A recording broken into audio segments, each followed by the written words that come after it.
ప్రార్థన చేసుకుందాం.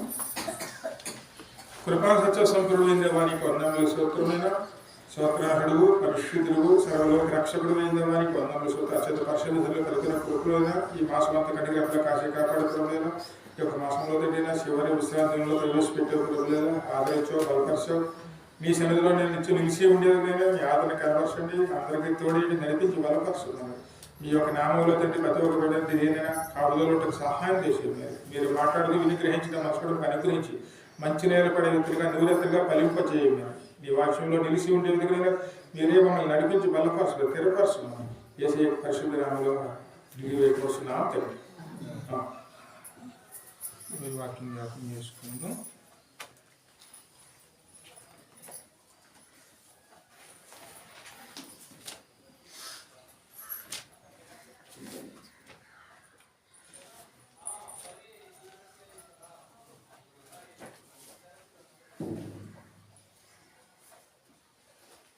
యెషయా గ్రంథంలో 43వ అధ్యాయంలో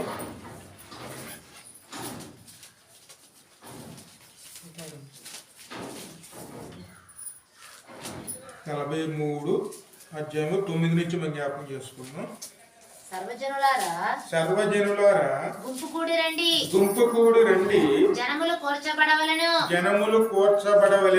వారిలో ఎవరు ఇట్టి సంగతులు తెలియజేయుదురు పూర్వకాలమున జరిగిన వాటిని ఎవరు మాకు వినిపించుదురు తాము నిర్దోషులమని తీర్పు పొందినట్లు తమ సాక్షులను కేవలను లేదా విని సత్యమే అని ఒప్పుకొనవలెను. మీరు తెలుసుకొని నన్ను నమ్మి నేనే ఆయనని గ్రహించినట్లు మీరును నేను ఏర్పరచుకొనిన నా సేవకుడును నాకు సాక్షులు నాకు ముందుగా ఏ దేవుడును నిర్మించబడలేదు. నా తరువాత ఏ దేవుడును ఉండడు. నేను నేనే యెహోవాను. నేను తప్ప వేరొక రక్షకుడు లేడు. ప్రకటించిన వాడును నేనే రక్షించిన వాడును నేనే దాన్ని గ్రహింపచేయువాడును నేనే. ఏ అన్య దేవతలు నీలో ఉండలేదు. నేనే దేవుడును మీరే నాకు సాక్షులు. యెహోవా వాక్కు.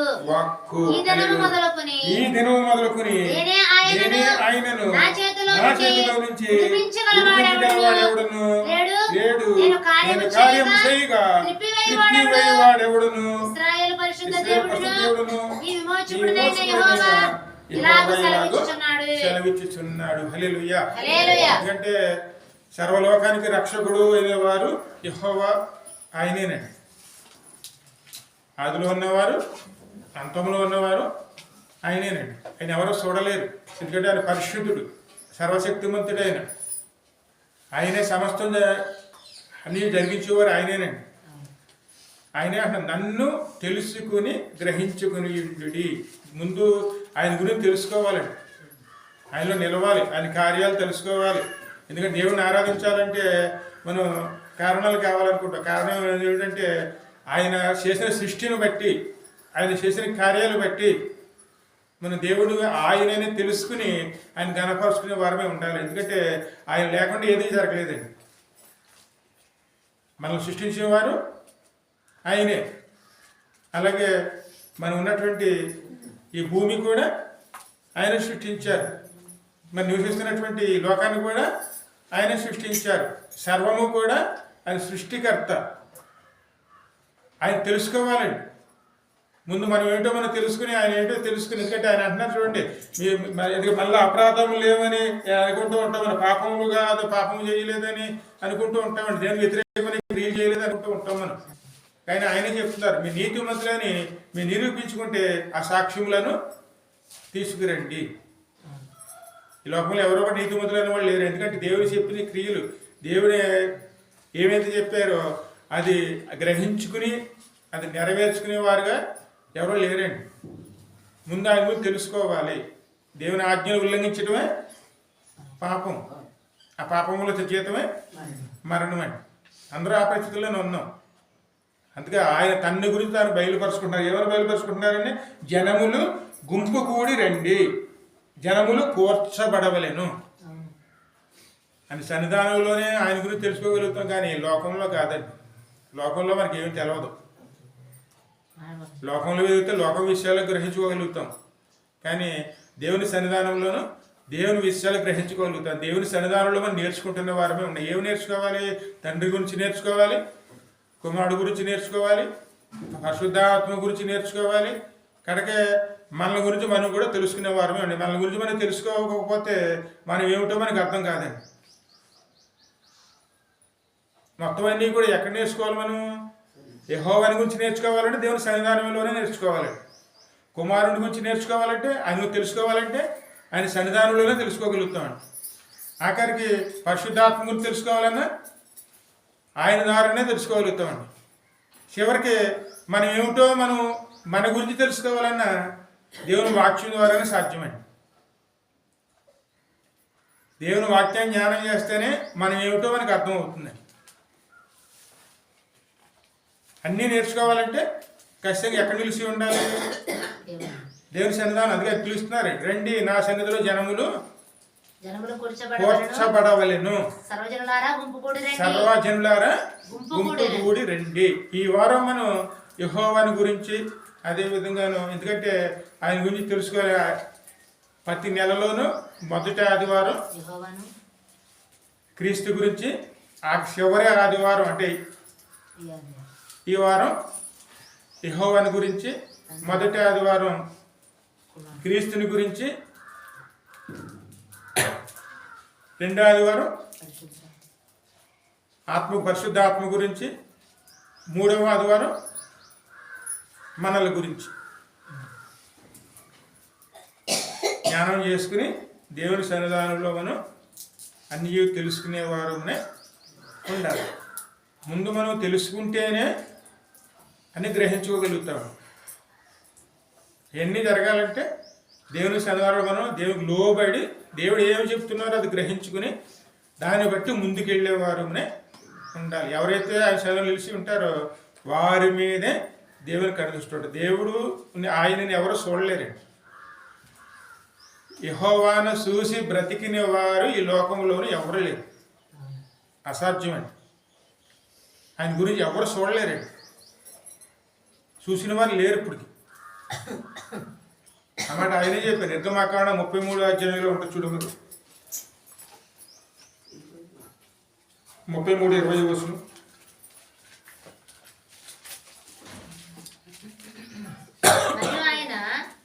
నీవు నా ముఖమును చూడజాలవు, ఏ నరుడును నన్ను చూసి బ్రతుకొడనెను. యెహోవాను చూసిన వారు ఇంతవరకు లేరండి. చూసిన వాళ్ళు బ్రతికి ఉన్నారని ఎక్కడా కూడా లేఖనాల్లో కనపడదు. అని చూడలేం, అసాధ్యం. ఎందుకంటే ఆయన పరిశుద్ధుడు. ఏ పాపి కూడా దేవుని చూడలేరండి, చూసే అవకాశం కూడా లేదండి. పరిశుద్ధులుగా మార్చబడిన వారు మాత్రం యెహోవాను చూడగలుగుతారండి. అది అవకాశం ఎప్పుడు వస్తుంది? పరలోకం వెళ్ళినప్పుడు.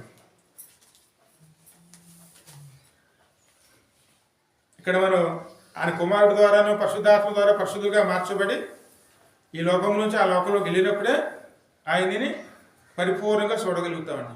అప్పుడు వరకు కూడా దేవుని చూడటం అనేది అసాధ్యము. దేవుని చూసేము అన్నవారు ఇంతవరకు లేరండి. కానీ ఎలా చూడగలం? ఆయన 3 రూపాల్లో ఉంటారండి. యెహోవాగా ఆయన చూడలేము, కుమారుడిగా అందరూ చూడగలుగుతాం. అది పరిశుద్ధాత్మగా కూడా మనం చూడలేమండి.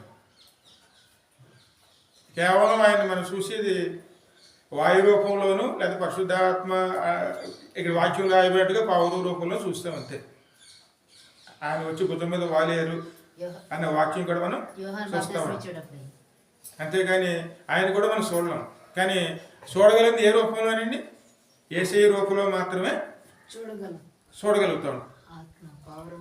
మరి ఆయనే అని గ్రహించుకోవాలంటే ఇక్కడ యెహెజ్కేలు గ్రంథం చూడము.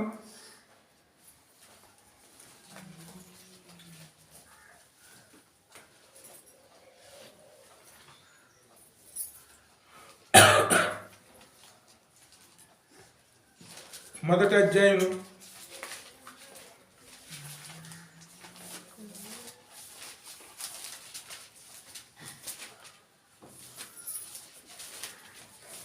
అదేం చదవండి. ఒక నిమిషం. మొదటి అధ్యాయం 26వ వచనం చదువు. వాటి తలల పైన వాటి తలల పైన ఆ మండలము పైన నీలకాంతమైన సింహాసనం ఒకటి కనబడెను. మరియు ఆ సింహాసనం మీద నరస్వరూపియగు ఒక ఆసీనుడై ఉండెను. ఆ సింహాసనం వంటి దాని మీద నరస్వరూపియగు ఒకడు ఆసీనుడై ఉండెను.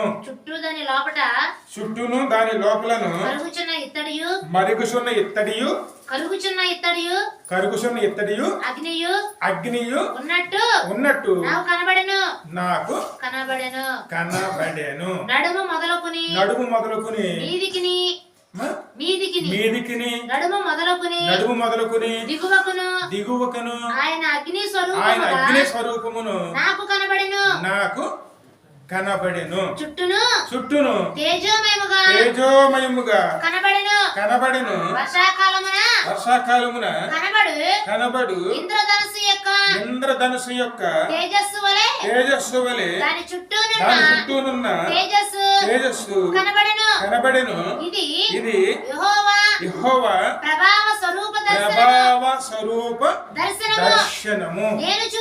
నేను చూసి సాగిలపడగా నాతో మాట్లాడు ఒకని స్వరము నాకు వినపడను. ఇది యెహోవాను ఆ విధంగా చూశారు. కానీ దర్శనంలో ఆయన మొట్టమొదటి రాయబడింది ఏమిటి? నరస్వరూపి. ఆ మాటకి అర్థం ఏంటండి? మనిషిని అవతారం ధరించినటువంటి ఒకను నేను చూసి తిని. ఇంకా ముందు చదవండి.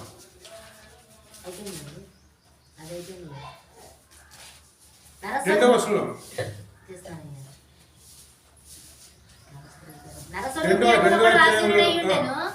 చుట్టూ దాని లోపల కరుగుచున్న ఇత్తడియు. రెండో అధ్యాయంలో మొదటి రెండు వచనం. నరపుత్రుడా నీవు చక్కగా నిలబడుము.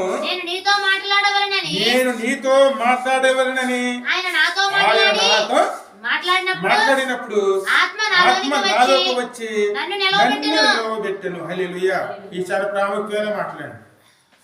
దేవుని సన్నిధానంలో మనం ఎలా నుంచోవాలండి?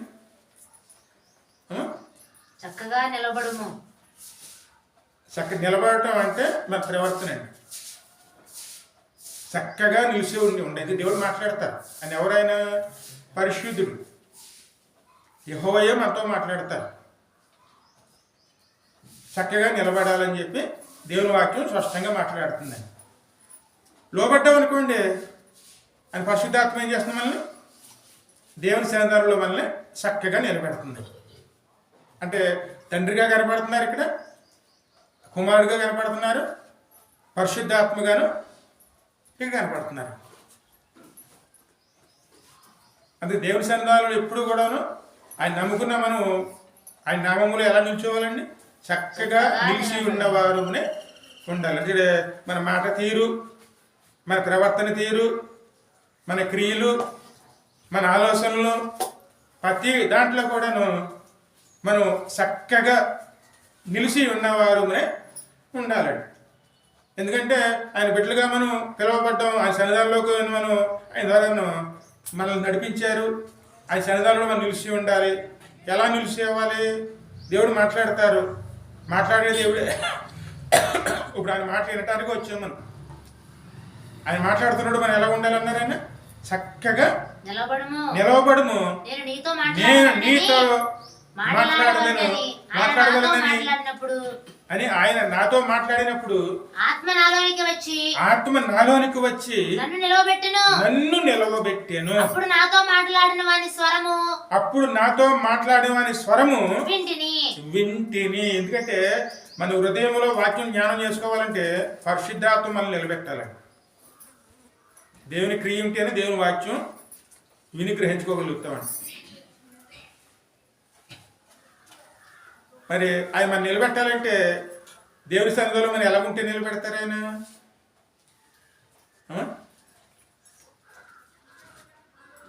ఏ విధంగా ఉంటే పరిశుద్ధాత్మ మనల్ని ఆయన సన్నిధిలో మనల్ని నిలబెడతారండి?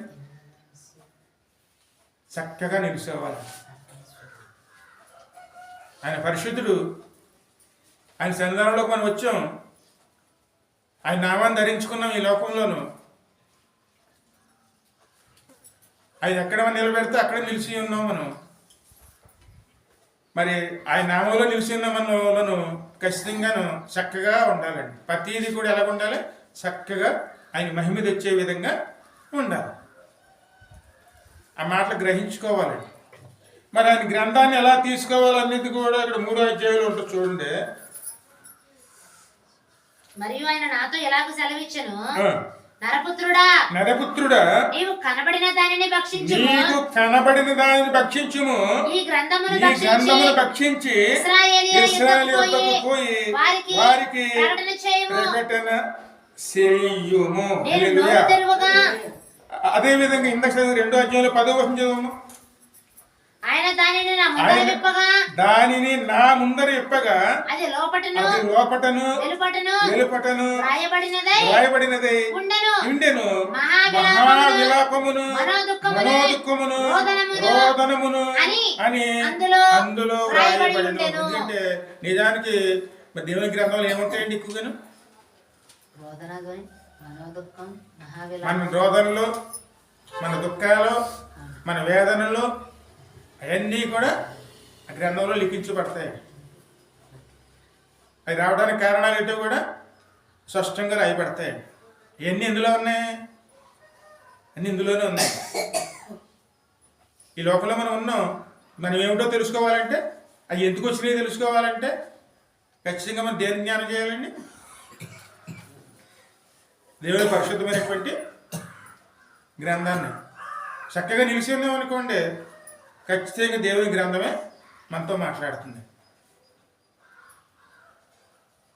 ఇంకా ఆయన గురించి తెలుసుకోవాలి. యెషయా గ్రంథంలో కూడా ఉంటుంది చూడండి, 6వ అధ్యాయంలోను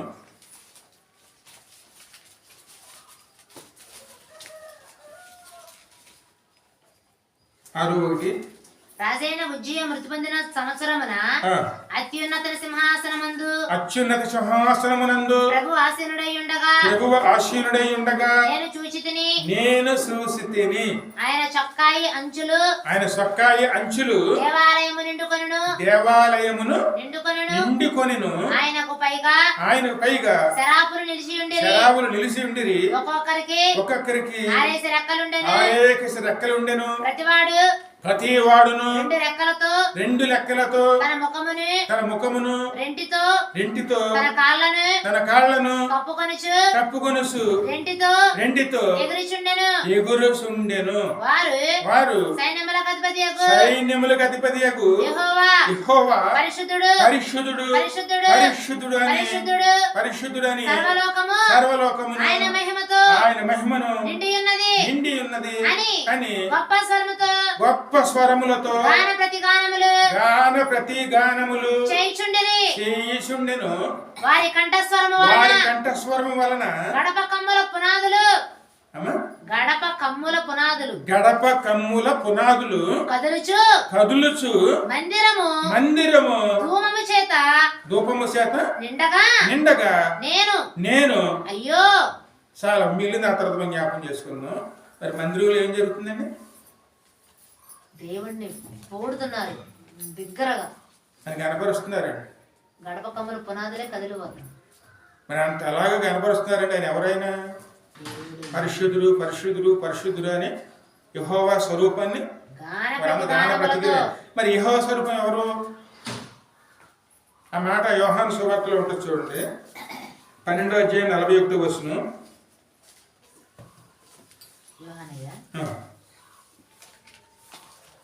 ఇవన్నీ అండర్లైన్ చేసుకోండి, మీకు అర్థమవుతుంది. 12:41. యెషయా ఆయన మహిమను చూచినందున ఆయన గూర్చి ఈ మాటలు చెప్పెను. ఆయనను అధికారుల్లో కూడా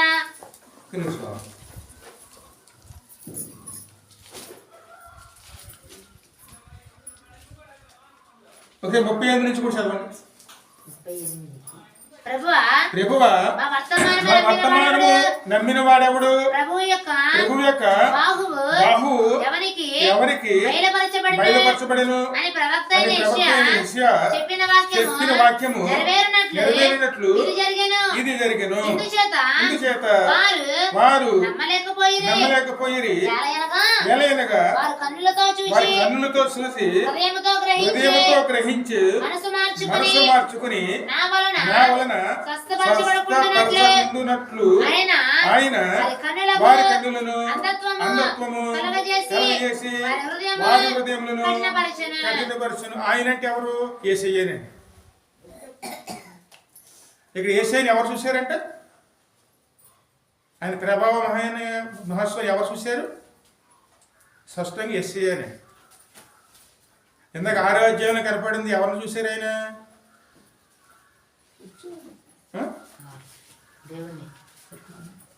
యెహోవా స్వరూపం అని రాయబడింది. ఇక్కడేమో యేసయ్య స్వరూపం అని ఉందండి. అంటే యేసయ్య అక్కడ యెహోవా స్వరూపం ఒకటేనండి. యెహోవాని చూడాలంటే యేసయ్య రూపంలోనే చూడగలుగుతాం.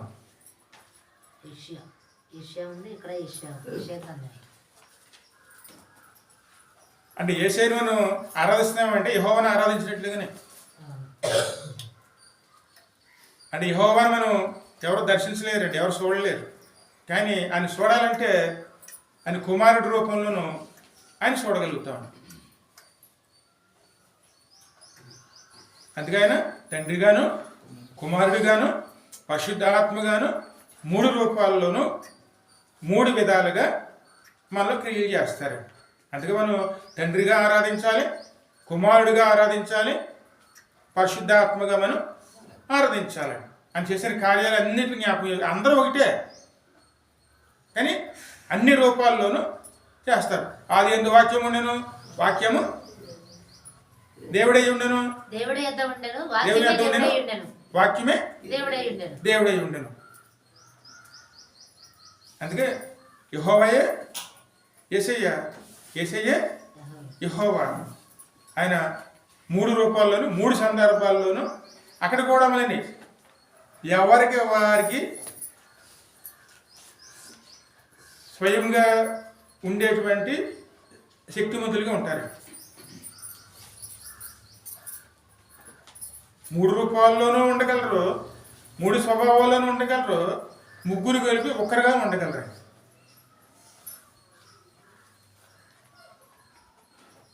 యేసయ్యకి సొంత వ్యక్తిత్వం ఉన్నది, యెహోవాకి సొంత వ్యక్తిత్వం ఉన్నది, పరిశుద్ధాత్మ కూడా సొంత వ్యక్తిత్వం ఉందని. అందుకే మనం విడివిడిగా ఆరాధించాలి, ఒకరిగా ఆరాధించాలి, 3 ఆరాధించాలి. అందుకే ఆయన సన్నిధానంలో మనం ఈ విధంగా ముందుకు వెళ్ళాలండి.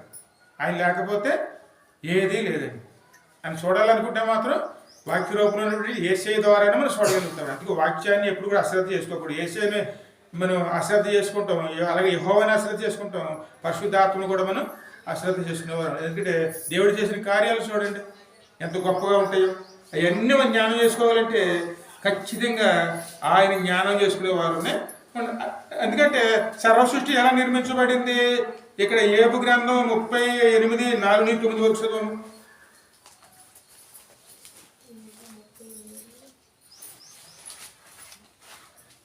నాలుగో అధ్యాయం నేను భూమికి పునాదులు వేసినప్పుడు నీవెక్కడుంటివి? నీకు వివేకము కలిగి ఉన్న ఎడల చెప్పుము. నీకు తెలిసిన ఎడల దానికి పరిమాణము నియమించిన వాడెవడు చెప్పుము. అది మనం గ్రహించుకోగలమండి. ఈ భూమి దేని మీద నుంచి ఉంది? అట్లా పునాది ఎవరు వేశారు? ఆ పునాది ఎంత లోతుగా వేయబడింది, దేంతో వేయబడింది, మొత్తం అవన్నీ కూడా మనం గ్రహించుకోగలం? అసాధ్యం అండి. ఇంకా ఇంకా ముందుకెళ్తే చూడండి, ఆయన చేసిన కార్యాలు అన్ని ఆయన అడుగుతారు చూడండి. దాని మీద పరిమాణపు కొల వేసిన వాడెవడో చెప్పుము. ఎంత ఉన్నది? దాని స్తంభములు పాదులు దేనితో కట్టబడినవో చెప్పుము. స్తంభాలు దేనితో కట్టబడి? ఉదయ నక్షత్రములు. ఉదయ నక్షత్రములు చూస్తున్నాం చూడండి, పేర్లు పెడతాం. ఏకంగా కూడి పాడినప్పుడు దేవదూతలు ఆనందించుతున్నప్పుడు, జయధ్వని చేసినప్పుడు, దాని మూలరాతిని వేసినప్పుడు. మూలరాతి అంటే ఏమిటి? ఈ సర్వ సృష్టికి ఆయన పునాది వేసినప్పుడు సముద్రమును దాని గర్భములో నుండి పొర్లిరాగా తలుపుల చేత దాన్ని మూసిన వాడెవరు? నేను మేఘమును దానికి వస్త్రముగాను. ఎందుకంటే సముద్రం మీద ఏమి ఎక్కువ ఉంటుందండి? మేఘం ఎక్కడ పడుతుంది? సముద్రంలో తుఫాను పడితే మేఘం పడుతుంది. గాఢాంధకారమును దానికి పొత్తిగుట్టగానే వేసినప్పుడు నీ ఉంటివా దాని సరిహద్దును నియమించి దానికి అడ్డగడియలను తలుపులను పెట్టించినప్పుడు నీవు ఇంతవరకే గాని మరియు దగ్గరగా రాకూడదని ఇక్కడనే నీ తరంగముల పొంగులు అనపబడిననియు నేను చెప్పినప్పుడు నీవు ఉంటివా. సముద్రం ఎంతవరకు రాగలదండి?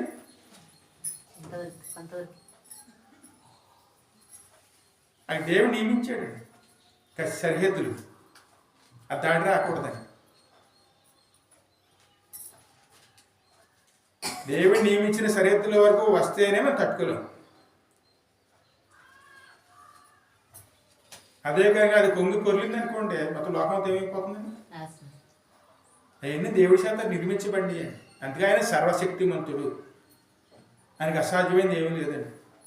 ఆయన వేరేగా ఉండి మనం ఆ చేసే ఆలోచనల గురించే ఎన్ని ప్రిపడుతున్నావు, ఎన్ని చేసినా నువ్వు ఉన్నావా, ఎన్ని నీకు తెలుసా? ఎన్ని చేసింది ఎవరు? ఆయనేనండి. ఎంత సర్వశక్తిమంతుడు. మరి ఆయన ఎక్కడ ఉంటారు? ఎక్కడ ఉండడానికి ఇష్టపడతారు? ఆయన మనం ఆరాధించడానికి అని చెప్పి ఒక మందిరాన్ని కట్టుకున్నాం, కానీ ఆయన దృష్టిలో ఆ మందిరం ఎటువంటిదండి?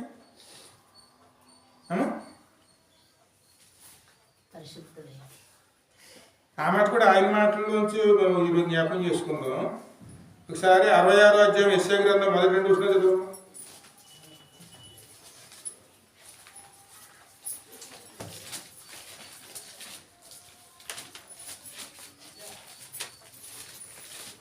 యెహోవా ఎలాగ ఆజ్ఞించుచున్నాడు. 66 మొదటి నుంచి. ఆకాశము నా సింహాసనము, భూమి నా కాళ్ళపీఠము, పాదపీఠము. మీరు నా నిమిత్తము కట్టునుద్దేశించు ఇల్లు ఏ పాటిది? ఇల్లు అంటే మనం మందిరం అండి. అది ఏ పాటిది? నా దేవునికి మందిరం కట్టామని అనుకుంటాం మనం, కానీ ఆ కట్టిన మందిరం దేవునికి ఏ పాటిదండి? ఎందుకు ఆ మందిరం దేంతో కట్టాం మనం?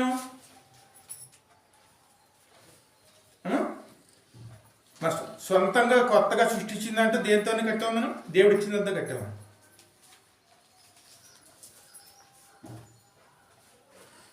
ఒకసారి ఆలోచించుకుంటే ఇక్కడ మనం ఎంత వారం అండి?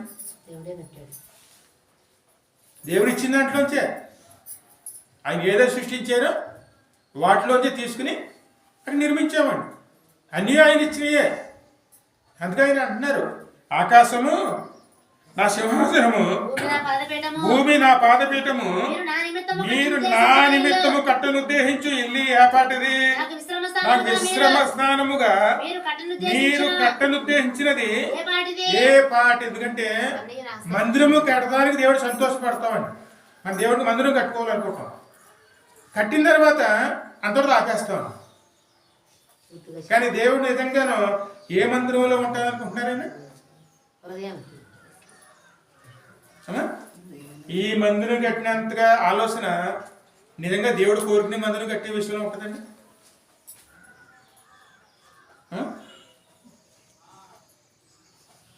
ఇవన్నీ మనం ఎంత గొప్పగా చెప్పుకుంటామండి. అయ్యో నా మందిరంలో అలంకరణలు ఉండాలి, ఇవన్నీ ఉండాలి, శుభ్రంగా ఉండాలి. నిజమే, దేవుడు ఉంటాడు, శుభ్రంగానే ఉండాలి. కానీ దేవుడు దేన్ని ఎక్కువగా విలువనిస్తున్నాడు? అవన్నీ గ్రహించుకోవాలండి. ఇంకా ముంచదాం. ఇవన్నీ అవన్నీ నా హస్తకృత్యములు అవి నా వలన కలిగినవని యెహోవా సెలవిచ్చుచున్నాడు. హల్లెలూయా. ఆయనకి విశ్రామ స్థానముగా మీరు కట్టనుద్దేశించేది ఏ పాటిది? అవన్నీ నా హస్తకృత్యములు అవి నా వలన కలిగినవి అని యెహోవా సెలవిచ్చుచున్నాడు. హల్లెలూయా. ఈవెన్ ఎంత పెద్ద మందిరాలు కట్టినా ఆయన సంతోషపడ్డాడు. అవన్నీ ఆయన ఇచ్చినయే, ఆయన సృష్టించినయే. ఇందులో పెట్టింది ఏదైనా సరే దేవుడు సృష్టిలోంచి కాకుండా మనం దేంట్లోంచి తీసుకొచ్చి కట్టామండి.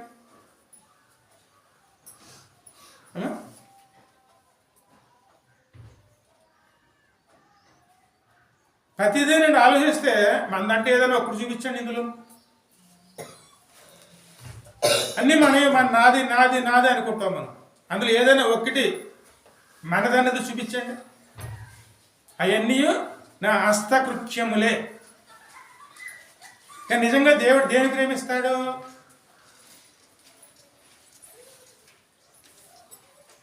ఇంకా ముంచదు. ఎవడు దీనుడై నలిగిన హృదయం గలవాడై నా మాట విని వణుకుచుండును వానినే నేను దృష్టించుచున్నాను. హల్లెలూయా. ఇది దేవుని మందిరంలో తెలుసుకోవాలండి. దేవుడు దృష్టి ఎవరి మీద ఉంది? దేవుని దృష్టి ఎవరి మీద ఉందండి?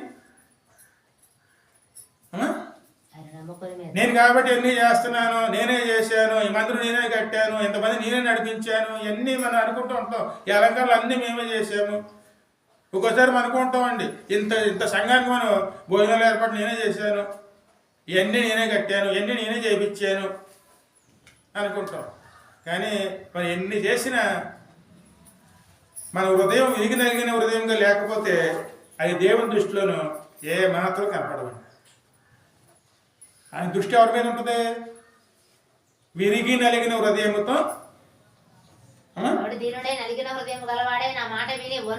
దేవుని మాటలు విని వణుకుచుండును వానినే నేను దృష్టించుచున్నాను. హల్లెలూయా. ఇది మనం తెలుసుకోవాలి. విరిగి నలిగిన హృదయంతో దేవుని మాటలు వినటానికి వణుకుచూ ఉంటాడో, ఆ మాటలకి ఎంత ఎక్కువ విలువనిస్తాడో, ఆ పరిశుద్ధమైన మాటలు తీసుకోవటానికి ఎంతగా భయపడతాడో వాని ఎందే దేవుని దృష్టి ఉంటుందండి. వారిలోనే దేవుడు ఉంటాడు. ఈ మాటని ఎవరు చెప్తున్నారండి? యెహోవా ఇలాగా ఆజ్ఞించుచున్నాడు. ఎన్ని ఆయన చెప్తున్నారండి. అందుకే దేవుడు ఎక్కడ ఉంటారు? విరిగి నలిగిన హృదయం అండి.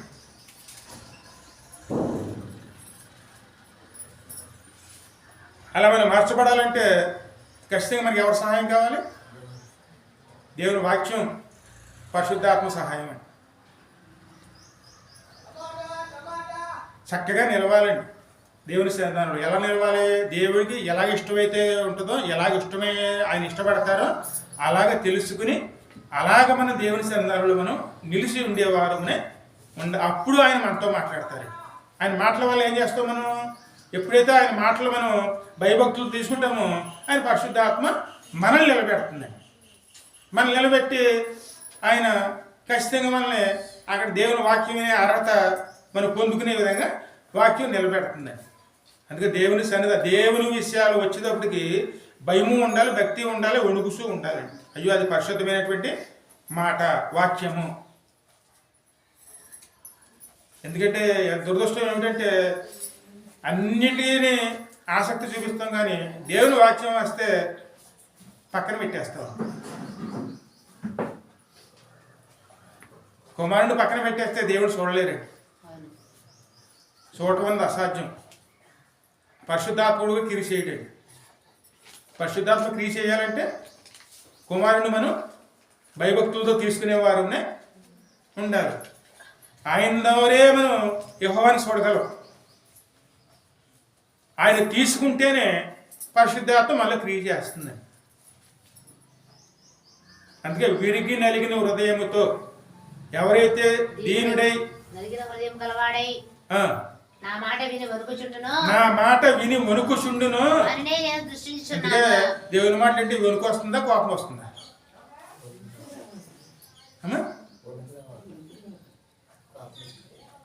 ఇంతవరకు నేను చూడలేదమ్మా. దగ్గర ఎన్ని సంవత్సరాలు అవుతుందా?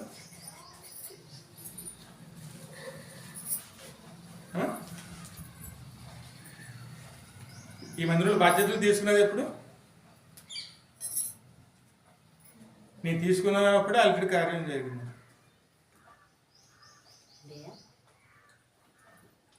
ఇప్పుడు అంతి గారు వాళ్ళ ఇంటికాడ అలాయన్ గారు చనిపోయినప్పుడే ఆ సంవత్సరమే ఆ రోజుల్లోనే తీసుకున్నాం.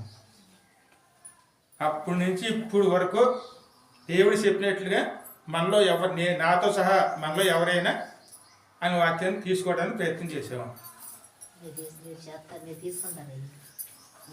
అలా అనుకోవటానికి ఏమీ లేదండి.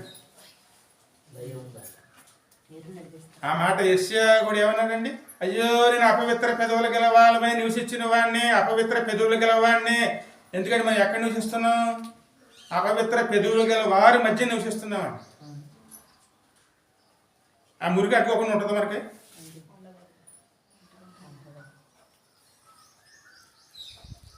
ఎప్పుడు కూడా దేవుని వాక్యం విషయంలో ఎప్పుడు కూడా భయము ఉండాలి, భక్తి ఉండాలి, వణుకు ఉండాలి.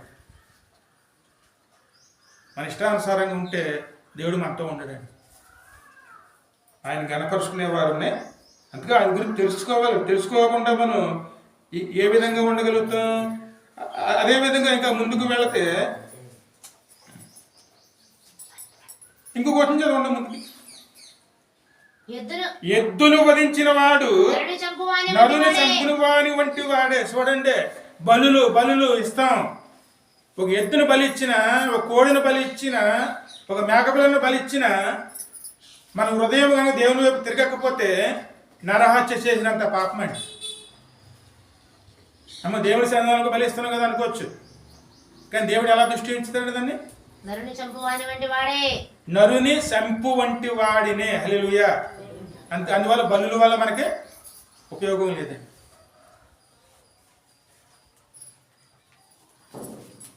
ఇంకా ముందు గొర్రె పిల్లను బలిగా అర్పించేవాడు కుక్క మెడను విరిచినట్టు వాడు. ఎందుకంటే మనసు మారకుండా, హృదయం మారకుండా గొర్రె పిల్లను బలి ఇచ్చిన వాడు కుక్క మెడను విరిసి బలి ఇచ్చినంత పాపం వస్తుందండి. నైవేద్యం చేయువాడు పంది రక్తం అర్పించేంత వాడే. ఎందుకంటే హృదయం మారకుండా దేవునికి అర్పించడానికి వస్తే దేవుడు అంతగా అసహించుకుంటాడు. ధూపము వేయువాడు బొమ్మను స్తుతించు వాని వంటి వాడే. చూడండి, వారు తమకు ఇష్టమైనట్లుగా త్రోవలను ఏర్పరచుకునేది. అలాగే ఏం చేస్తున్నాం? మన ఇష్టానుసారి హృదయం మార్చుకోకుండా ఒక్కొక్కరు ఒక్కొక్క తావలోను దేవుని దగ్గర సమీపించడానికి ప్రయాసపడుతున్నాం. కానీ దేవుడు అక్కడ ఉన్నాడా? అక్కడ లేడు. అందుకే మనం దేవుని చిత్తాన్ని తెలుసుకోవడానికి ప్రయాసపడేవారునే. లోకం విషయాలు అవసరం లేదండి. లోకాన్ని దృష్టించవలసిన అవసరం లేదు. ముందు మన దేవుణ్ణి తెలుసుకున్నాం అనుకోండి, ఈ లోకం ఎలా బతకాలి అనేది స్పష్టంగా మనకు అర్థమవుతుంది. అందుకే ఈ వారం యెహోవా ఒక వాక్యాన్ని ఆయన గురించి తెలుసుకోవాలండి. ఆయన ఏం మాట్లాడుతున్నారో మనం గ్రహించుకునేవారుని ఉండాలి. అదేవిధంగా యెషయా గ్రంథం 57:14 చదువు.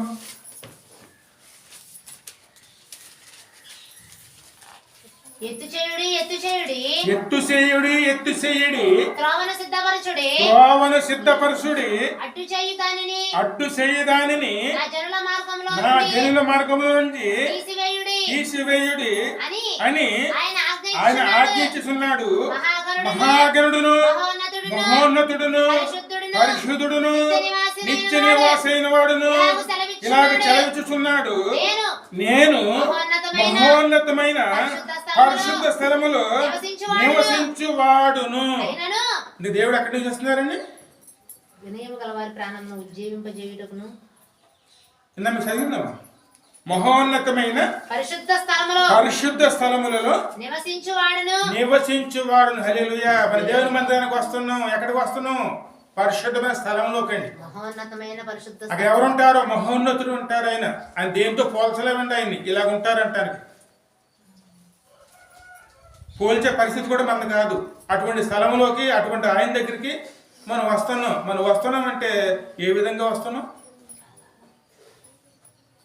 అమ్మా? అంటే దేవుని సన్నిధిలో మనం ఎలాగ వస్తున్నాం? మార్గం సరళం చేసుకోవాలండి, ఎత్తి చేసుకోవాలి, పల్లాలు ఉండకూడదు, పడిపోతాం. రాళ్ళు రప్పలు ఉంటే ఖచ్చితంగా మనకి ఆటంకాలు వస్తాయండి. అందుకే దేవుడి మందిరంలోకి రావడానికి మనకి ఆటంకాలన్నీ ఏం చేసుకోవాలి? అన్ని తొలగించేసుకోవాలండి. అశ్రద్ధ చేస్తే వాటి వల్ల మనం గాయపరచబడతామండి.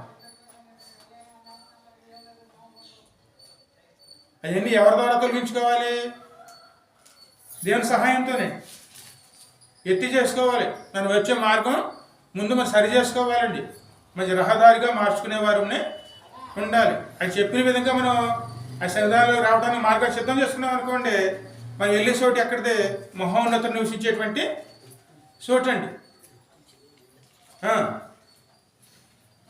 వినయము గల వారి ప్రాణమును ఉజ్జీవింపచేయుటకును, నలిగిన వారి ప్రాణమును ఉజ్జీవింపచేయుటకును, వినయము గల వారి యొద్దను దీన మనసు గల వారి యొద్దను నివసించుచున్నాను. ప్రభు ఎక్కడ నివసిస్తున్నారండి? ఎవరైతే ఆ స్వభావంతో దేవుని మందిరంలో రావడానికి ప్రయాసపడతారో వారిలోనే ఆయన ఉంటారండి. దీన మనసు గలవారి యొద్దను నివసించుచున్నాను. నేను నిత్యము పోరాడేవాడిని కాదు. ఎందుకంటే అలా మనం పొరపాట్లు చేసినప్పుడు వెళ్ళను, వ్యతిరేకించిన వెళ్ళను, దేవుడు పోరాడతలేదు అనుకోవచ్చు. దేవుడేం మాట్లాడతలేదు కదా, శిక్షించలేదు కదా అని దేవుడు తలుసుకుంటే అది నరుని ఆత్మ నశించిపోతుంది. అలా ఉండటం దేవునికి ఇష్టం లేదు. దానివల్ల ఏ ఆత్మ కూడా నశించిపోవడం అనేది ఇష్టం లేదు. స్పష్టంగా మాట్లాడు. చదవండి ఇంకా. ఎల్లప్పుడూ కోపించిన ఎడల కోపించువాడును కాను, నిత్యమును పోరాడువాడును కాను. అలా ఉండిన ఎడల నా మూలముగా జీవాత్మ క్షీణించుకోవును. హల్లెలూయా. దేవుడు కనుక మన చేసే ప్రతి క్రియని కూడా పరిశీలన చేసి మన పరిశీలన చేయటానికి ఆయన దండిస్తూ వస్తే మనం ఏమైపోతామండి? మన చిన్న పొరపాటు ఇంట్లో జరుగుతూనే పిల్లలు ఏమైనా చిన్న తప్పు చేస్తే మన కోపం వచ్చి వాళ్ళు దెబ్బేస్తాం. ఆ విధంగా దేవుడు ఆలోచిస్తే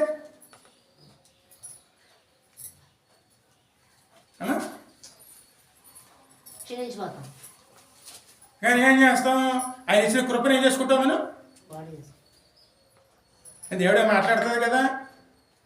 వాళ్ళు అలా చేసుకున్నారు కదా, మనం ఇలా చేసుకుందాం. వాళ్ళు ఏం చేయలేదు కదా దేవుడు, మనల్ని ఏం చేయడు. అలా ఉండటానికి కారణం ఏమిటి?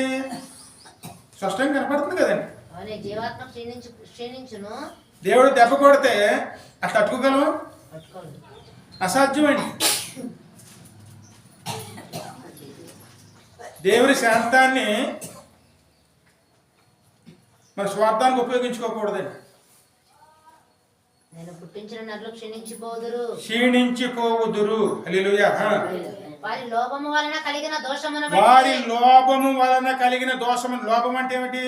చెయ్యవలసిన విధంగా చేయలేకపోవటం అండి. దేవుడు మనకి ఇచ్చాడు, ఇచ్చినా సరే ఆ ఇచ్చిన దాంతో దేవునికి కనపరచమండి, మన కోసం ఉపయోగించుకుంటాం. సమయమైనా, ధనమైనా, ఏదైనా, ఆరోగ్యమైనా, ఏదైనా సరే అది దేవుని కోసం ఉపయోగించమండి. దానికని ఎక్కువ దేనికి ఉపయోగించుకుంటాం? మన సొంత విషయాలకండి. లోభత్వం అంటే అది పాపంతో సమానమండి. కలిగిన దోషమును బట్టి నేను ఆగ్రహపడి ఎందుకంటే దేవుడు మన సమయం ఇచ్చాడు, ఆయుష్ని ఇచ్చాడు. ఆయుష్లోను కడికే రోజులోను 10వ భాగం ఎంతండి? ఆ? 1000లో 10, 1000లో అంటే 100 రూపాయలు, 100లో 10 రూపాయలు, 10లో రూపాయలు. అంటే వారానికి మనం ఎంత తీయాలి? 24 గంటల్లో 2 గంటల 40 నిమిషాలు. అంత తీయగలుగుతున్నావు? నేను 1 గంట తిన్నాను. అసలు మొత్తం వారానికి లెక్కేసుకుంటే 24 గంటలకు 24 వారాలు, 7 అది రోజులు, అది మన స్వార్థానికి వాడేసుకుంటే 14 గంటలు ఇంక దేవుని కోపం రాకుండా ఉంటుందా? 40 నిమిషాలు తిరుగుతుంది. ఆ మాటకు ఆయన ఏమన్నారు? నీ కోపంతో వారిని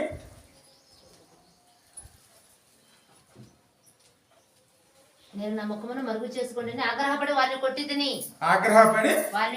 కొట్టి తిని. కొట్టడం అంటే ఏమిటి?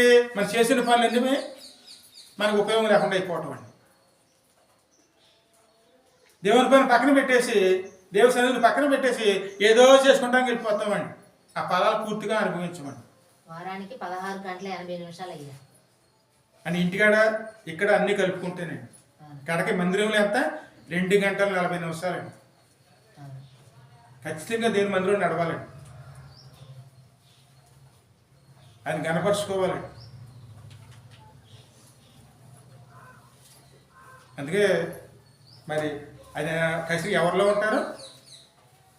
ఆయన ఏమిటో తెలుసుకుని ఆయనకి లోబడి ఆయన విషయాల్లో జాగ్రత్తగా ఉండి ఎవరైతే వినయంతోనూ భయంతోనూ భక్తితోనూ నిలిచి ఉంటారో వారిని ఉజ్జీవింప చేయటానికే ఆయన వారిలో నిలిచి ఉంటారండి. అందుకే లోభత్వం వల్ల కలిగిన పాపం గురించి కూడా మాట్లాడతాం. లోభత్వము అనేది చాలా దారుణంగా ఉంటుంది. ఎందుకంటే ఫస్ట్లో మనం బాగానే కనపడవచ్చు, కానీ ఆ చివరికి వచ్చేటోడికి దేవుడు పూర్తిగా పక్కన పెట్టేస్తాడు. స్వార్థం వచ్చేస్తుంది. నాది అనుకుని ఎప్పుడైతే అనుకుంటామో ఆ స్థానంలో ఏమొస్తుందండి? స్వార్థం అండి. ఇంక దేవుడిని పక్కన పెట్టేస్తాం, ఇంక మన విషయాలు ఆలోచించుకుంటామండి. అలా ఆలోచించుకుంటే ఇంక దేవుడిని ఎక్కడ కనపరుచుకున్న వారం అవుతాం మనం? ఇంకా ముచ్చదు. నేను నా ముఖము మరుగు చేసుకుని కోపించి తిని వారు తిరగబడి తమకిష్టమైన మార్గమున నడుచుచూ వచ్చిరి. ఎప్పుడైతే దేవుడు అలా మరుగు చేసుకున్నాడో ఇంక వీళ్ళు ఇష్టం వచ్చిన వైపు వెళ్ళిపోతారు. దేవుడు మాట్లాడలేదు కదా, వాళ్ళని అడుగుదాం. ఆ మార్గంలోకి వెళ్దాం, ఈ మార్గంలోకి వెళ్దాం, అక్కడికి వెళ్దాం, ఇక్కడికి వెళ్దాం. ఎవరు దోసిన మార్గాలు వారు ముందుకు వెళ్ళిపోతారు. మరి ఇటువంటి పరిస్థితుల్లో ఉన్న మనల్ని మరి ఆయన మీద అనుకోకపోతే ఎటువంటి పరిస్థితులు వస్తాయండి?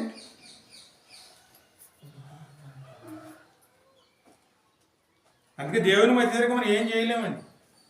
ఆ మాటలు మనం చదువుకుని యెషయా గ్రంథం 43:22 చూడు.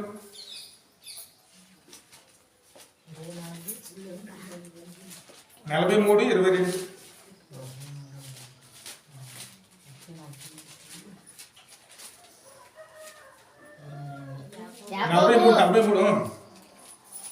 యాకోబు నీవు నాకు మొరపెట్టుటలేదు అంటే మనం ఏం చేస్తున్నాం? నీవు నాకు మొరపెట్టుటలేదు. ఇశ్రాయేలు నన్ను గురించి నీవు విసిగితివి కదా. నన్ను గురించి నీవు విసిగితివి కదా. దహన బలులుగా గొర్రె మేకల పిల్లలను నా యుద్ధకు తేలేదు. నీ బలుల చేత నన్ను గణపరచలేదు. నైవేద్యములు చేయవలనని నేను నిన్ను బలవంత పెట్టలేదు. ధూపము వేయవలనని నేను నిన్ను విసిగింపలేదు. నా నిమిత్తపు సువాసన లవంగపు చెక్కను నీవు రోకలిచ్చి కొనలేదు. నీ బలి పశువుల క్రొవ్వు చేత నన్ను తృప్తిపరచలేదు. సరే కదా, నీ పాపముల చేత నీవు నన్ను విసిగించితివి. అంటే మరి చేసే పాపాలు కానీ దోషాలు కానీ దేవుడికి ఏం కలిగిస్తున్నాయండి? విసుగుదల. నీ దోషముల చేత నన్ను ఆయాస పెట్టితివి.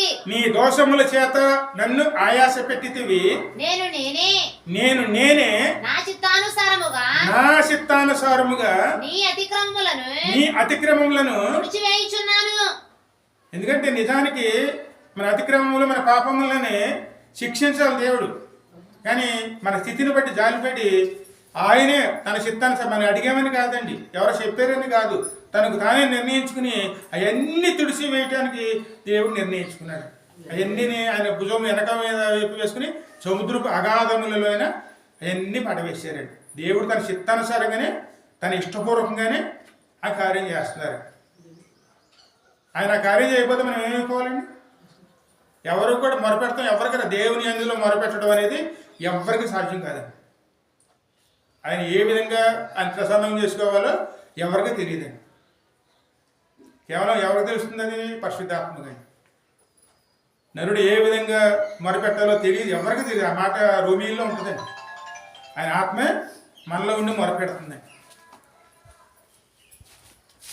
అందుకే దేవుని కార్యాలు మనలో జరగాలని ఆశపడాలి. మన పాపాలు తుడిచివేయబడాలి, మన అతిక్రమములన్నీ తుడిచివేయబడాలి. ఆ కార్యాలు జరగాలంటే మన వినయముతోనూ భక్తితోనూ ఆయన వెతికేవారునే ఉండాలండి. అసలు వెతికితే దేవుడే కార్య. ఆ మాట యెషయా గ్రంథం 57:20-21 చదువు.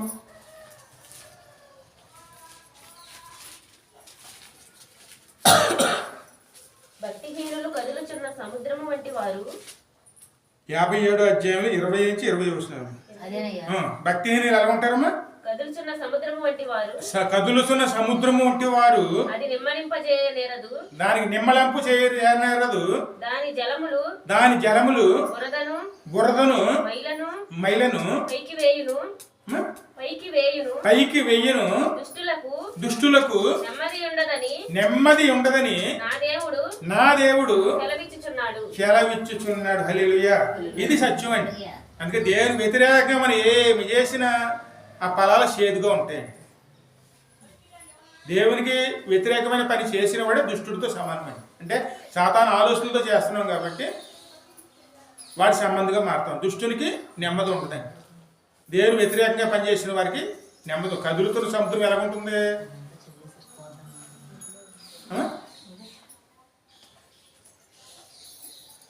ఏ సముద్రంలో అయినా సరే చూడండి, కదులుతున్న సముద్రంలోనూ నీళ్ళు స్వచ్ఛంగాను తెల్లగా ఉంటాయండి. అవన్నీ బయటికి పెడతాయి. లోపల మురుకులు అంతా ఎక్కడ పెడుతుంది? మొత్తం అన్ని తీసుకొచ్చి బయట అన్నీ బయట వేస్తుందండి. ఏది ఉంచుకోదు లోపల. సముద్రంలో ఎక్కడ మయ్యన పడేయండి, అది తీసుకొచ్చి ఎక్కడ పడేస్తుంది? ఏది వెళ్ళినా సరే బయట మళ్ళీ ఒట్టినే పడేస్తుంది. అందుకే ఎప్పుడు కూడా మనం దేవుని తెలుసుకోవాలి. ఆయనకి ఇష్టమైనది ఏదో గ్రహించుకుని ఆయనలో జీవించడానికి ప్రయాసపడ్డాం అనుకోండి, మన అపరాధాలు, మన దోషాలు, మన పాపాలన్నీ కూడా ఆయనే కడిగేస్తారు. ఆయన చేతిలో మనం ఇమిడేవారునే ఉండాలి. ఇమ్మడాలంటే లోబడేవారునే. ఆ మాట 2 సమూయేలు గ్రంథం 7:5-7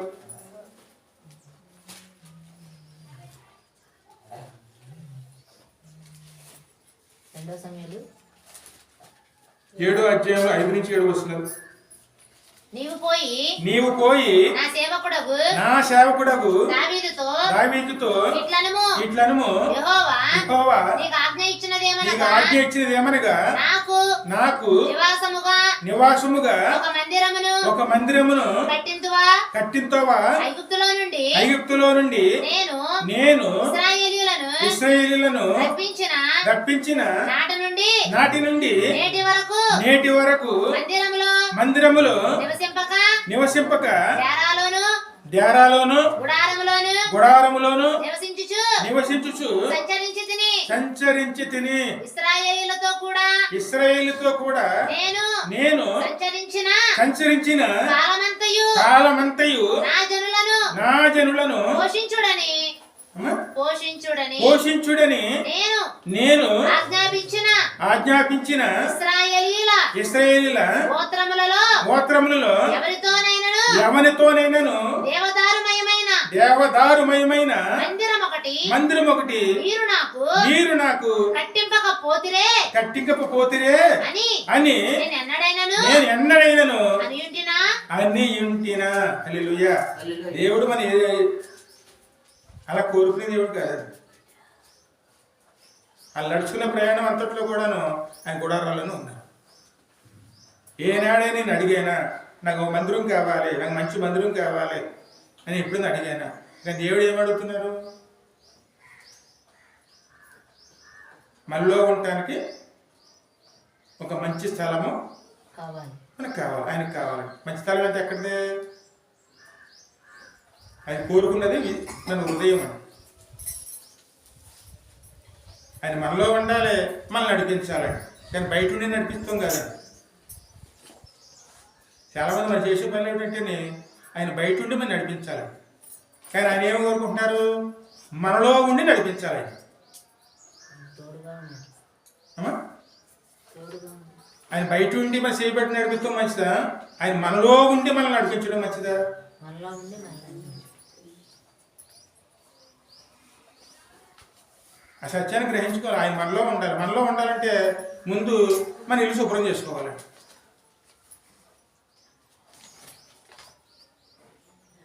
ఈ ఇల్లు శుభ్రం చేసుకోవాలంటే అక్కడ ఎవరిని ఆశ్రయించాలి? దేవుడు. కుమారుణ్ణి. ఆయన రక్తం చేత మన పాపాలు, అపరాధాలు, దోషాలు ఇవన్నీ కడగడానికి ఒప్పుకోవాలి. ఆయన స్వీకరించాలి. ఆయన ద్వారా మనం కడుక్కోవడానికి ప్రయాసపడాలి. ఎప్పుడైతే మనం ఆయన చేసుకోవడానికి ఇష్టపడ్డామో ఆయన పరిశుద్ధాత్మ మనలోకి వచ్చి వాక్యం ద్వారా మనల్ని కడగటం మొదలు. పాపములు ఒప్పుకొన చేయును. పరిశుద్ధాత్మ ఏం చేస్తుందండి? మన పాపములను ఒప్పుకొన చేయును. ఒక పొరపాటును నేను చేసిన తప్పు అని మనం ఒప్పుకోన చేసేది పరిశుద్ధాత్మ అండి. ఎవరు తేలిగ్గా పాపాన్ని ఒప్పుకోరండి, తప్పును ఒప్పుకోరు. చిన్నపిల్లలైనా అడగండి, తప్పు చేసావా అంటే తల అడ్డంగా తిప్పుతుంది కానీ చేసానని చెప్పదండి. ఎందుకంటే మనిషి స్వభావం ఎటువంటిది? తప్పును ఒప్పుకోరు. కానీ ఎప్పుడు ఒప్పుకుంటారు? దేవుని ఆత్మ మనలో ఉన్నప్పుడండి. అందుకే మనం ఆశ్రయించి ఎవరిని ఆశ్రయించాలి? వాక్యమైన కుమారుణ్ణి, దేవుని పరిశుద్ధాత్మను మనం ఆశ్రయిస్తే యెహోవాకి మన హృదయమే ఒక మందిరం కింద మనం వాళ్ళిద్దరే కడతారు. అది కట్టబడాలంటే ఖచ్చితంగాను ఆ ఆలోచన మనలో ఉండాలి. కానీ దాన్ని పక్కన పెట్టి మనం ఏం చేస్తాం?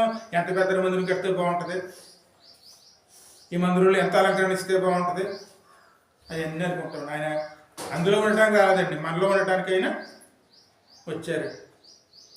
అన్నమాట దావీదు ఆలోచిస్తున్నాడండి. నేనేమోను అంతపురాలు కట్టుకున్నాను, అన్నీ కట్టుకున్నాను, నాకు నా దేవుడు ఇంకాను గుడారాల్లోనూ ఉంటున్నాడు. అది ఎంతవరకు న్యాయం అని చెప్పి ఆలోచించి మందిరం కట్టాలనుకున్నాడు. దానికోసం అన్నీ పోగేస్తున్నాడు. అది ముందు వాక్యాలు కూడా మనం జ్ఞాపకం చేసుకున్నాం. కష్టపడి అంత మందిరం కోసం అంత ఒకసారి పోగేసుకున్నాడు ఆయన. తన దగ్గర ఉన్న ఆస్తిని కూడా అందులోనూ కొంత భాగాన్ని తీసి దేవుడు పని కోసం అని నిర్ణయించుకున్నారు. దేవుడి మందిరానికి అంత విలువనిచ్చాడు. కానీ దేవుడు ఏం కోరుకుంటున్నాడు? దానికన్నా ముఖ్యం నేను నీలో ఉండాలి కాబట్టి నిన్ను నీవు నాకు అర్పించుకో. ఇది దేవుడు కోరుకుంటాడు. ఆ మాట రోమీయులు 12వ అధ్యాయం మొదటి వచనంలో ఉంటుంది చూడు. సజీవ యాగముగా కాబట్టి సహోదరులారా పరిశుద్ధమును దేవునికి అనుకూలమునైన సజీవ యాగముగా మీ శరీరములను ఆయనకు సమర్పించుకొనుడని దేవుని వాత్సల్యతను బట్టి మిమ్ములను బతిమాలుకొనుచున్నాను. దేవునికి ఇష్టమైంది ఏదండి? ఇంకా దేవుని నిజంగా ఇష్టమైంది ఏది? అంటే మన మందిరాలు పువ్వు అలంకరణలతో నింపేసి మన హృదయం నిండా లోకపెంట అంతా పెట్టేసి వెళ్ళిపోతే ఆ దేవుడు ఇష్టపడతాడా?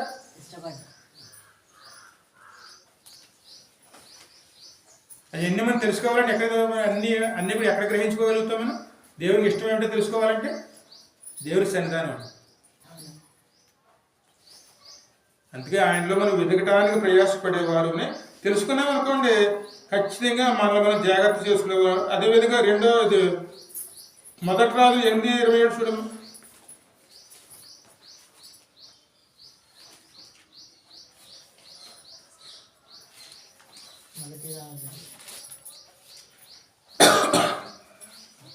మొదటి రాజుల గ్రంథంలో 8వ అధ్యాయం 27వ వచనం. నిశ్చయముగా దేవుడు ఈ లోకమందు నివాసము చేయడు. దేవుడి లోకములు నివాసము చేయడు. ఆకాశ మహాకాశములు సైతము ఆకాశములు మహాకాశముల సైతమును నిన్ను పట్టజాలవు. ఆయన పట్టజాలవండి. నేను కట్టించిన ఈ మందిరము నేను కట్టించిన ఈ మందిరము ఎలాగ పట్టును? ఎలా పడుతుందండి? ఆయన కాళ్ళు పాదాలు పెట్టుకునే చోటు భూమండలం అంటాడు. చోటు సరిపోదు. అది సింహాసనం ఆకాశం అండి. అయినను యెహోవా నా దేవా, అయినా సరే తను తగ్గించుకుని మనలో ఉండడానికి వస్తున్నారు. దాసుడినైన నా ప్రార్థనలను విన్నపమును అంగీకరించి. చూడండి, అటువంటి ఆయనే మనలో ఉండటానికి వస్తున్నారంటే మరి ఎంత జాగ్రత్తగా మనం కట్టుకోవడానికి ప్రయాసపడాలండి. నిజంగా ఆయన ఉండడానికి భూమి ఆకాశాలు పట్టవండి. ఆ యోగ్యత కూడా వాటికి లేదు. ఎందుకంటే ఆయనే సృష్టించాడు. కానీ ఆయన ఏం కోరుకుంటున్నారు? హృదయం, కాలయం, చిన్న హృదయం. మనలో అర్పించుకునే వారిని ఉండాలి. మనలో ఉండటానికి ఆయన ఇష్టపడుతున్నారు. కానీ మనం ఇచ్చుకోవడం మానేసి అన్ని చేయడానికి ఇష్టపడతాం. అందుకే మనం మెలకుతో ఉండి గ్రహించుకునేవారు.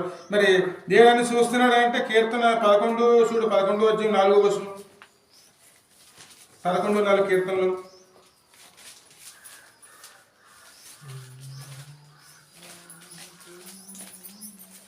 యెహోవా తన పరిశుద్ధాలయంలో ఉన్నాడు. యెహోవా తన పరిశుద్ధ ఆలయంలో ఉన్నాడు. యెహోవా సింహాసనము యెహోవా సింహాసనము ఆకాశమందున్నది. ఆకాశముందున్నది. ఆయన నరులను కన్నులారా చూచుచున్నాడు. హల్లెలూయా. తన కనుదృష్టి చేత ఆయన కనుదృష్టి చేత ఆయన వారిని పరిశీలించుచున్నాడు. ఆయన సన్నిధానంలో మనం ఏ విధంగా ఉన్నామో అని దేవుడు గ్రహించుచున్నాడు.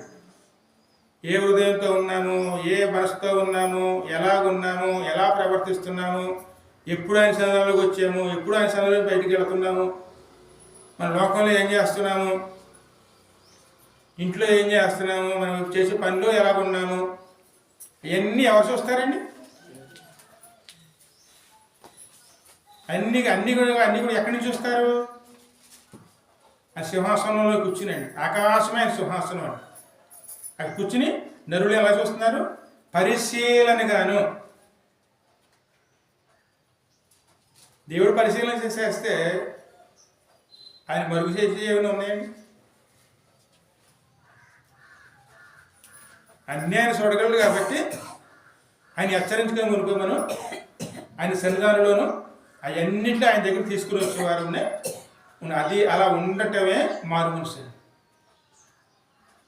అపరాధాలైనా, పాపంలైనా, దోషంలైనా సరే ఆయన మనం గద్దించుకునిపే ఆయన సన్నిధానంలో మనం పరిష్కరించుకునేవారు ఉన్నాయి.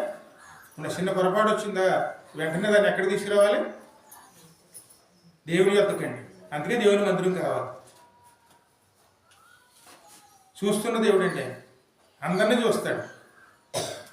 అందరి వైపు దృష్టి ఉంచే దేవుడు ఆయన. అందుకే ఆయనకు లోబడ్డాం అనుకోండి, ఆయన కార్యాలన్నీ మనలో జరుగుతాయి. అందుకే విరిగి నలిగిన హృదయం గల వారి వైపు నేను దృష్టి ఉంచి ఉన్నాను. హల్లెలూయా. అందుకోసం ఆయన ప్రాణం కూడా పెట్టారు. మరి ఈరోజు మన రక్తము శరీరం తీసుకుంటున్నామంటే అది ఎందుకోసమండి? మన బలపరచడం కోసమే. మన పాపములు, అపరాధ దోషములు అన్నీ కూడా తీసివేసి భుజంలో వీపి వెనకాల వాటిని పడవేసుకున్నారు. మన పరిశుద్ధులుగా మలచడం కోసం ఆయన సమస్తం చేశారు. కాబట్టి ఆయనకి లోబడేవారు. ఇంక చివరిగా మనం యెషయా గ్రంథం 57:15 చూడము.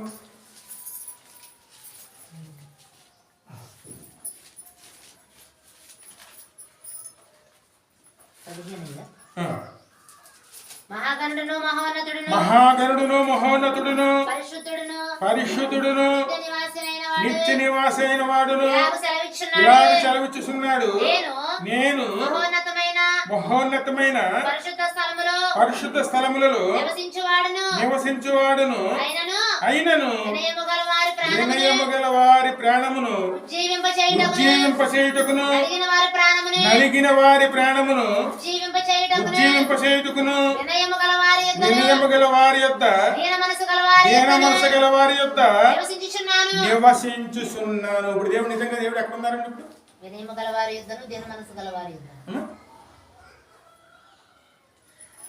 ఎవరైతే అలా ఉంటారో, ప్రయాసపడతారో వాళ్ళలోనే ఆయన ఉంటారు. మనం తలగర వేసుకుంటూ ఉన్నాం అనుకోండి, మళ్ళీ సాతానే ఉంటాడు, దేవుడు ఉండడు. ఇప్పుడు దేవుడు ఎక్కడ ఉంటాడండి? అటువంటి స్వభావం ఉన్న వారిలోనే దేవుడు ఉంటాడు. వాళ్ళు సేవకులు అవ్వచ్చు, యాజకులు అవ్వచ్చు, విశ్వాసులు అవ్వచ్చు, సామాన్యులు అవ్వచ్చు, ఎవరైనా సరే దేవుడు వేరే దృష్టిలో చూడండి, అందరూ ఒకలాగే చూస్తారు. ఎవరైతే అలాగ ఉంటారో వారిలోనే, ఎందుకంటే ఆయన మనలో ఉండి ఏం చేస్తారంటే, చివరిగా ముగించేసుకుని యెషయా గ్రంథం 6:3-7 వరకు చదువు.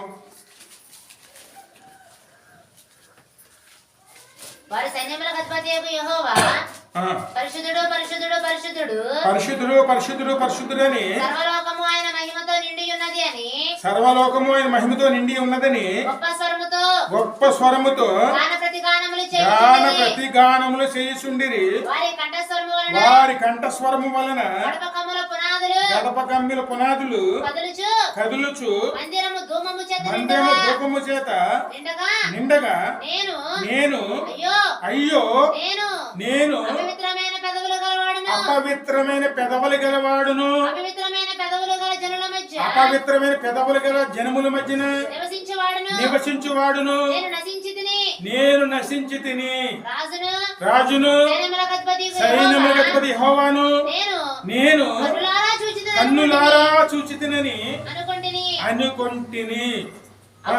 అప్పుడు ఆ శరాపులలో ఒకడు తాను బలిపీఠము మీద నుండి కారుతో తీసిన నిప్పును చేత పట్టుకుని నా యొద్దకు ఎగిరి వచ్చి నా నోటికి దాన్ని తగిలించి ఇది నీ పెదవులకు తగిలిన గనుక నీ పాపములకు ప్రాయశ్చిత్తమాయను. బలిపీఠం మీద ఏముందండి? పరిశుద్ధాత్మ అగ్ని. ఆయన మందిరంలో ఆయన ఏమనుకున్నాడు? ఆయన అయ్యో నేను అపవిత్ర పెదవులు గలవాడిని, అపవిత్ర పెదవుల మధ్య నివసిస్తున్న వాడిని, నేను దేవుడిని చూసేసానే, నేను నశించిపోతాను అని ఆయన బాధపడుతున్నప్పుడు వెంటనే దేవునికి ఏం జరిగిందండి? ఆ మనసు మనలో ఉంటే, మనం ఏమిటో మనం గ్రహించుకుంటే వెంటనే పరిశుద్ధాత్మ ఏం చేస్తుంది? కార్యం చేస్తుంది. ఇది మన దేవుని సన్నిధిలో పొందుకునే పద్ధతి అండి. దేవుడు ఏమిటో తెలుసుకోవాలి. ఆయన సన్నిధానంలో మనం ఆయన చిత్తానుసారంగా ముందుకెళ్ళేవారునే ఉండాలి. మన పాపములు, అపరాధ దోషములన్నీ కూడాను దేవుడు కడిగేశారు. కుమారుడు రక్తం ద్వారానే కడిగి, అది గుర్తు చేసుకోవటానికే బల్ల భోజనం. గుర్తు చేసుకోవాలి. మనం ఏమిటో మనం తెలుసుకోవాలి. మనల్ని ఎలా పరిశుద్ధపరిచారో తెలుసుకోవాలి. ఏ విధంగా పరిశుద్ధపరిచారని మనల్ని కుమారుడి రక్తం ద్వారానే. తన ప్రాణం బలి పెడితేనే కానీ మనకి రక్షణ లేదండి. పాపం అంతా ఘోరమైంది. పాపం ఏం కోరుతుంది? బలిని కోరుతుంది. ఆ బలి ఎవరిచ్చారు? దేవుడే ఇచ్చారు. ఆయన నిర్ణయించారు, ఆయనే ఇచ్చారు, అందుకు సిద్ధపడి వచ్చారు ఆయన. కేవలం మనం ఏం చేయాలి? చక్కగా నిలవాలండి ఆయనలో. చెప్తున్నది గ్రహించుకునేవారునే ఉండాలి. చక్కగా ఉన్నామనుకోండి, నిలబెట్టేది ఎవరు? ఆయనే. ఖచ్చితంగా మనం ఆయన నిలిచి ఉన్నాం అనుకోండి, సమస్తం ఆయనే చేస్తారు.